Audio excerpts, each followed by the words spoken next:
嗰陣嗰時歡欣其實呢匹馬大家都知道個能力好高，但係上季尾有啲唔好彩。其實當刻你嗰陣時流咗鼻，即係隻馬流咗鼻血啦。當刻你嗰陣時心情係點咧？唔開心啦，咁但係即係賽馬就係咁啦，冇辦法。咁但係即係阿 David 都好悉心咁樣，好有耐性咁慢慢操翻佢。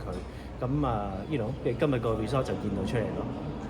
隻馬就9-1復出啦。其實今日賽前你自己信心點咧？50-50啦，因為始終真係流過鼻血，你真係唔敢講佢再跑嘅表現會點樣嘅。咁但係即係好彩，見到都叫做跑得翻，係啊，咁就一步一步嚟，一場一場咁樣睇。其實某程度上今日都會贏咗馬之後，放大咗你嘅心頭大石，因為隻馬真係大家都對佢有少少疑慮喺賽前。係啊，都 OK 嘅，即係輕鬆翻少少咯。又唔可以太輕鬆，因為下一場仲有馬出。你自己點樣睇時歡欣即係嚟緊嗰個前景或者部署點？因為舊年上季就試過都掹到上1200都 OK 嘅。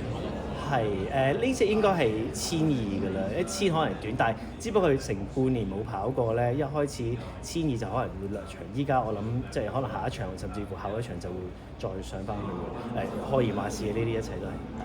再一次恭喜曬，第9場贏埋。Thank you，Happy Holidays，Thank you。